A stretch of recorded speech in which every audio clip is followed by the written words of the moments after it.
അസ്സലാമുഅലൈക്കും, welcome back to my channel. അപ്പോൾ ഇന്ന് ഞാൻ എൻ്റെ നോമ്പുതുറ വിശേഷങ്ങളൊക്കെ ഉൾപ്പെടുത്തിയിട്ടുള്ള ഒരു ചെറിയ വ്ളോഗായിട്ടാണ് കേട്ടോ വന്നിട്ടുള്ളത്. അപ്പോൾ ഞാൻ ഈ വീഡിയോയിൽ ഞാനുണ്ടാക്കിയ ബീഫ് സമൂസയുടെ റെസിപ്പി നല്ല ഡീറ്റെയിൽ ആയിട്ട് തന്നെ കൊടുത്തിട്ടുണ്ട് കേട്ടോ. കാരണം ഇപ്പോൾ നോമ്പൊക്കെ ആയതുകൊണ്ട് തന്നെ നമ്മൾ എന്നും വെറൈറ്റി ഐറ്റംസ് പരീക്ഷിക്കുന്നവരായിരിക്കുമല്ലോ.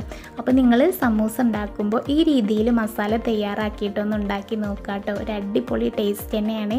എന്നിട്ട് നിങ്ങളുടെ അഭിപ്രായം കമൻറ്റിലൂടെ എന്നെ അറിയിക്കുക കേട്ടോ. അപ്പോൾ വീഡിയോ എല്ലാവരും സ്കിപ്പ് ചെയ്യാതെ തന്നെ ഒന്ന് കണ്ടു നോക്കുക. ഇഷ്ടമായാൽ ലൈക്ക് ചെയ്യുക. നിങ്ങളുടെ ഫ്രണ്ട്സിനും ഫാമിലിക്കൊക്കെ എൻ്റെ വീഡിയോ ഒന്ന് ഷെയർ ചെയ്ത് കൊടുക്കുക കേട്ടോ. പിന്നെ സബ്സ്ക്രൈബ് ചെയ്യാത്തവരുണ്ടെങ്കിൽ ഒന്ന് സബ്സ്ക്രൈബ് ചെയ്ത് സപ്പോർട്ട് ചെയ്യുക. അപ്പോൾ നമുക്ക് ആ വീഡിയോ ഒന്ന് കണ്ടു നോക്കാം. അപ്പോൾ ഇന്ന് ഞങ്ങൾ ബീഫ് സമൂസയാണ് കേട്ടോ ഉണ്ടാക്കുന്നത്. അപ്പോൾ ഞാൻ പെട്ടെന്ന് തന്നെ അതിലേക്കുള്ള മസാല തയ്യാറാക്കാമെന്ന് വിചാരിച്ചിട്ട് സവാളൊക്കെ ഒന്ന് തൊലി കളഞ്ഞ് വെക്കുകയാണ്. അതുപോലെ തന്നെ ഞാനിത് അവിടെ ഉരുളക്കിഴങ്ങൊക്കെ ഒന്ന് വേവിക്കാൻ വെച്ചിട്ടുണ്ട്. അപ്പോൾ അത് വേവായോ ഒന്ന് ചെക്ക് ചെയ്യാണ് കേട്ടോ. ഞാൻ പപ്പടക്കോലുകൊണ്ട് അത് വേവായോ ഒന്ന് ചെക്ക് ചെയ്ത് നോക്കുകയാണ്. അപ്പോൾ ഇത് ഏകദേശം ഒരു വേവായിട്ടുള്ളൂ. അപ്പോൾ ജസ്റ്റ് ഒന്നുകൂടെ ഒന്ന് വേവിച്ചെടുക്കണം. അപ്പോൾ ഉമ്മ അവിടെ പത്തിരിക്കുള്ള പൊടിയൊക്കെ വാട്ടാൻ തുടങ്ങിയിട്ടുണ്ട് കേട്ടോ. അപ്പോൾ ഞങ്ങൾ ചായക്കടയൊന്നും ഉണ്ടാക്കാൻ തുടങ്ങിയിട്ടില്ല. ഞാൻ ഫസ്റ്റ് തന്നെ ഇതിലേക്കുള്ള മസാല തയ്യാറാക്കാമെന്ന് വിചാരിച്ച് പെട്ടെന്ന് അതിനുള്ള ജോലി തുടങ്ങിയേക്കാണ് കേട്ടോ. എന്നാൽ പിന്നെ നമ്മൾ പത്തിരിയൊക്കെ ചുട്ട് കഴിഞ്ഞതിന് ശേഷം ഈ മസാല ഇതിൻ്റെ ചൂടൊക്കെ പോയി വരുമല്ലോ. അപ്പോൾ പിന്നെ പെട്ടെന്ന് തന്നെ സമൂസ റെഡിയാക്കാമല്ലോ എന്ന് വിചാരിച്ച് ഫസ്റ്റ് മസാല തയ്യാറാക്കാണ് കേട്ടോ.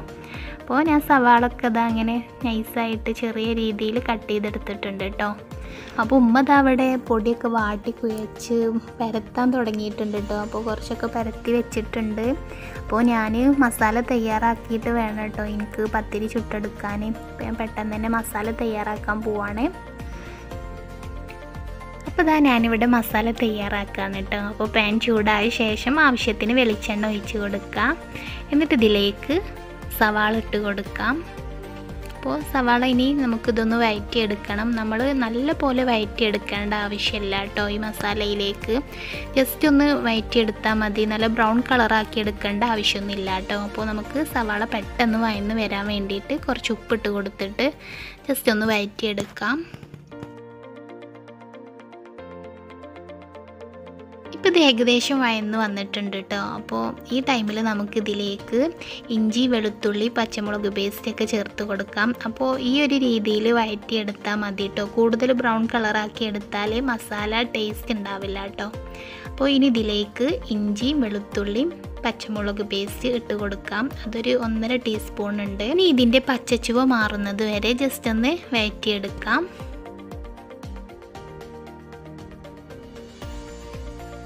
അപ്പോൾ ഇതിൻ്റെ പച്ചച്ചുവൊക്കെ മാറി വന്നിട്ടുണ്ട്. ഇനി ഇതിലേക്ക് നമുക്ക് പൊടികൾ ചേർത്ത് കൊടുക്കാം. ഞാൻ ഒരു 1/4 ടീസ്പൂൺ മഞ്ഞൾപ്പൊടി ചേർത്ത് കൊടുക്കുന്നുണ്ട്. അതുപോലെ തന്നെ 1 ടീസ്പൂൺ മുളക് പൊടി ചേർത്ത് കൊടുക്കുന്നുണ്ട് കേട്ടോ. അപ്പോൾ നമ്മൾ എരിവിനനുസരിച്ചിട്ട് ചേർത്ത് കൊടുക്കുക മുളക് പൊടിയൊക്കെ. കാരണം നമ്മൾ ഇതിലേക്ക് പച്ചമുളക് ചേർത്ത് കൊടുത്തിട്ടുണ്ട് കേട്ടോ. അപ്പോൾ അതിനനുസരിച്ചിട്ട് ചേർത്ത് കൊടുക്കാം. ഞാനിവിടെ 8 വലിയുള്ളി എടുത്തിട്ടുണ്ട് കേട്ടോ. പിന്നെ അതുപോലെ തന്നെ 2 ഉരുളക്കിഴങ്ങ് എടുത്തിട്ടുണ്ട്. പിന്നെ കുറച്ച് ബീഫുമാണ് എടുത്തിട്ടുള്ളത്.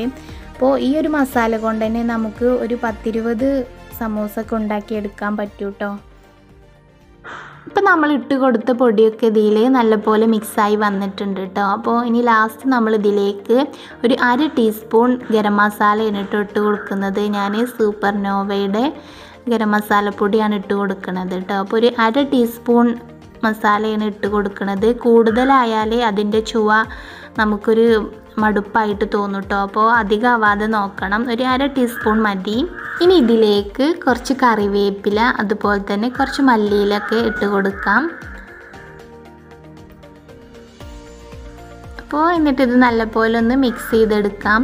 ഇനി ഇതിലേക്ക് ഉരുളക്കിഴങ്ങ് കുക്ക് ചെയ്തത് ഇട്ട് കൊടുക്കാം. അപ്പോൾ നമ്മൾ നേരത്തെ തന്നെ ഉരുളക്കിഴങ്ങൊക്കെ വേവിച്ചെടുത്തിരുന്നു. അത് ഞാൻ ഇതുപോലെ ചെറിയ പീസായിട്ട് കട്ട് ചെയ്താണ് ഇട്ട് കൊടുക്കുന്നത്. അപ്പോൾ ഞാൻ ഉരുളക്കിഴങ്ങ് നല്ല പോലെ കുക്ക് ചെയ്തെടുത്തിട്ടില്ല. ഒരു അത്യാവശ്യം വേവായപ്പോൾ തന്നെ എടുത്തിട്ടുണ്ട് കേട്ടോ. കാരണം നല്ല പോലെ കുക്ക് ചെയ്തെടുത്താൽ നമ്മുടെ മസാലയിൽ അതിങ്ങോട്ട് അലിഞ്ഞു പോവുമായിരിക്കും ചെയ്യുക. അപ്പോൾ ഞാൻ ഏകദേശം ഒരു കുക്കായപ്പോൾ ഇങ്ങനെ ചെറുതായി കട്ട് ചെയ്തെടുത്തേക്കാണ്. പിന്നെ ഞാൻ ഇതിലേക്ക് ബീഫ് കുറച്ചെടുത്തിട്ട് അത് ജസ്റ്റ് മിക്സിയിൽ ഒന്ന് ക്രഷ് ചെയ്തെടുത്തതിന് ശേഷമാണ് ഇട്ട് കൊടുത്തത്. അപ്പോൾ അതൊക്കെ നല്ല പോലെ മിക്സ് ചെയ്തെടുക്കുക. മസാലയൊക്കെ റെഡി ആയിട്ടുണ്ട് കേട്ടോ. അപ്പോൾ ഇനി ഞാൻ പത്തിരിയൊക്കെ ചുട്ടതിന് ശേഷമാണ് കേട്ടോ ഇത് ഉണ്ടാക്കുന്നത്. അപ്പോൾ ഞാനത് അവിടെ റെസ്റ്റ് ചെയ്യാൻ വെച്ചിട്ടുണ്ട്. അപ്പോൾ ഞാനിപ്പോൾ പത്തിരിയൊക്കെ ചുട്ട് തുടങ്ങിയിട്ടുണ്ട് കേട്ടോ. അപ്പോൾ ഞാൻ നേരത്തെ തന്നെ പാന് വെച്ചിരുന്നു കേട്ടോ. അപ്പോൾ അതുകൊണ്ട് തന്നെ നല്ല പോലെ ചൂടായിട്ടുണ്ട്. ഞാൻ 2 എണ്ണമൊക്കെയാണ് കേട്ടോ ഇട്ട് കൊടുക്കണത്. അപ്പോൾ അതാ ഉമ്മ അവിടെ പത്തിരി പരത്തി കയ്യാറായിട്ടുണ്ട് കേട്ടോ. അങ്ങനെ ഞാൻ ഒരുപാട് പത്തിരി ഇവിടെ ചുട്ടെടുത്തിട്ടുണ്ട്. അപ്പോൾ അതിൻ്റെ ചൂടൊക്കെ പോയതിന് ശേഷം ഞാൻ എല്ലാവരിടത്ത് ശരിക്കും വെക്കുകയാണ് കേട്ടോ ചെയ്യണത്. ചൂട് പോയ പത്തിരി ഒരു സ്ഥലത്ത് ഒരുമിച്ച് വെക്കുകയാണ് കേട്ടോ. അപ്പം ഇന്ന് കുറച്ച് ടൈം ലേറ്റ് ആയിക്കൊള്ളു കേട്ടോ. ഞാൻ സമൂസ ഉണ്ടാക്കണില്ല എന്ന് വിചാരിച്ചിരുന്നു. അപ്പോൾ പിന്നെ എന്തെങ്കിലുമൊക്കെ എണ്ണക്കടി വേണം കേട്ടോ നോമ്പ് തുറക്കുക. അപ്പോൾ എല്ലാവർക്കും ഇഷ്ടം സമൂസയാണ്. അപ്പോൾ പിന്നെ അതന്നെ ഉണ്ടാക്കാമെന്ന് വിചാരിച്ച് അങ്ങനെ നിന്നതാണ്. പത്തിരിയൊക്കെ നല്ല ഉഷാറായിട്ട് തന്നെ ശരിയായി വന്നിക്കണം കേട്ടോ. നല്ല പൊള്ളപ്പോടുകൂടി തന്നെ കുക്കായി വരുന്നുണ്ട്.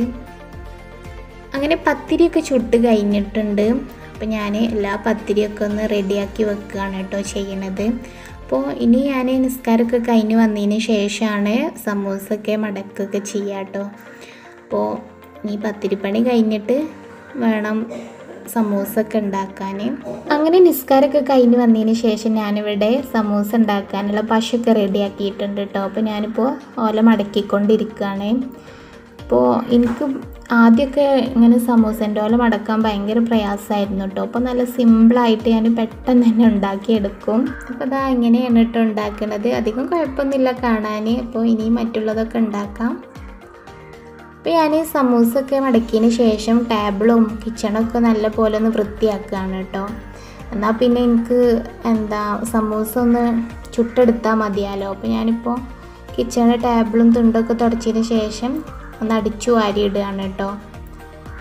അപ്പോൾ ഇനി പ്രത്യേകിച്ച് ജോലിയൊന്നുമില്ല കേട്ടോ. അപ്പോൾ ഉമ്മ അവിടെ ബാക്കിയുള്ള ജോലികളൊക്കെ ചെയ്യുന്നുണ്ട്. പിന്നെ എനിക്ക് കുറച്ച് വെള്ളം ഉണ്ടാക്കണം കേട്ടോ. കാരണം ഇന്ന് മഴയൊക്കെ ആയതുകൊണ്ട് തന്നെ ആർക്കും വെള്ളം വേണ്ടെന്ന് പറഞ്ഞിട്ടുണ്ട്. പക്ഷേ എനിക്ക് നോമ്പ് തുറക്കുമ്പോൾ ജ്യൂസ് അങ്ങനെ എന്തെങ്കിലുമൊക്കെ വേണം കേട്ടോ. അപ്പോൾ ഞാൻ അതുണ്ടാക്കാമെന്ന് വിചാരിച്ച് നിൽക്കുന്നുണ്ട്. എന്നിട്ട് വേണം സമൂസ ചുട്ടെടുക്കാൻ കരുതിയേക്കാണ്.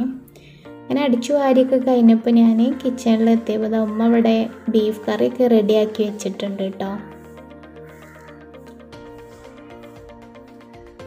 അതേപോലെ തന്നെ ചായയൊക്കെ പിന്നെ ഞാൻ ഇതിൻ്റെ ഇടയിൽ ചെയ്തിരുന്നു. ചായയൊക്കെ റെഡിയാക്കി വെച്ചിട്ടുണ്ട്.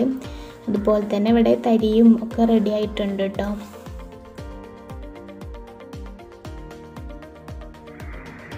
ഇപ്പം ഞാൻ കുറച്ച് വെള്ളം ഉണ്ടാക്കി വെക്കുകയാണ് കേട്ടോ. അപ്പോൾ ഞാൻ കസ്കസും ടാങ്ക് പൊടിയൊക്കെ ഇട്ടിട്ട് ഒരു വെറൈറ്റി ആയിട്ടുള്ളൊരു വെള്ളമാണ് കേട്ടോ ഉണ്ടാക്കുന്നത്. അപ്പോൾ ഇതധികം ഇവിടെ ആർക്കും ഇഷ്ടമൊന്നുമില്ല. പക്ഷേ എനിക്ക് നോമ്പ് തുറക്കുമ്പോൾ എന്തെങ്കിലുമൊക്കെ വെള്ളം വേണം കേട്ടോ. അങ്ങനെ വെള്ളമൊക്കെ റെഡി ആയിട്ടുണ്ട്. അപ്പോൾ അതുപോലെ തന്നെ അത്താഴത്തിനുള്ള ചോറും കറിയും ഒക്കെ റെഡി ആയിട്ടുണ്ട് കേട്ടോ. അപ്പോൾ പണിയൊക്കെ ഏകദേശം കഴിഞ്ഞിട്ടുണ്ട്. അപ്പോൾ അതാ ബീഫൊക്കെ ഇവിടെ ഫ്രൈ ആക്കിയിട്ടുണ്ട്. അതുപോലെ തന്നെ വെള്ളരിക്ക കറിയാണ് കേട്ടോ ഒന്ന്. അപ്പോൾ അതും റെഡി ആയിട്ടുണ്ട്. അപ്പോൾ ഇനി സമൂസ ഒന്ന് ഫ്രൈ ചെയ്തെടുക്കണം. അത് മാത്രമേ ഉള്ളൂ കേട്ടോ പണി. ബാക്കിയൊക്കെ കഴിഞ്ഞിട്ടുണ്ട്. അപ്പോൾ ഞാനിത് ലാസ്റ്റിക്ക് ആക്കിയത് എന്താണെന്ന് വെച്ചാൽ നമുക്ക് കുറച്ച് ചൂടോടെ കഴിക്കാമല്ലോ നോമ്പ് തുറക്കുമ്പോൾ. അപ്പോൾ നമ്മൾ മുന്നേ തന്നെ എണ്ണക്കടി ഉണ്ടാക്കി വെച്ചാൽ അത് തണുത്ത് പോകുമല്ലോ. അപ്പോൾ അത് വേണ്ടാന്ന് വിചാരിച്ചിട്ടാണ് ഞാൻ കുറച്ച് വൈകിച്ചത് കേട്ടോ. കാരണം നോമ്പ് തുറക്കുമ്പോൾ കുറച്ച് ചൂടോടെ കഴിക്കാൻ നല്ല ടേസ്റ്റ് ആയിരിക്കുമല്ലോ. അപ്പോൾ നമ്മുടെ സമൂസൊക്കെ ഇവിടെ ഫസ്റ്റ് ട്രിപ്പ് ഫ്രൈ ആയി വന്നിട്ടുണ്ട് കേട്ടോ. അപ്പോൾ നല്ല ടേസ്റ്റിയാണ് കേട്ടോ. ഞാൻ അധികം സമൂസയാണ് കേട്ടോ ഉണ്ടാക്കുക. എല്ലാവർക്കും ഒത്തിരി ഇഷ്ടമാണ്.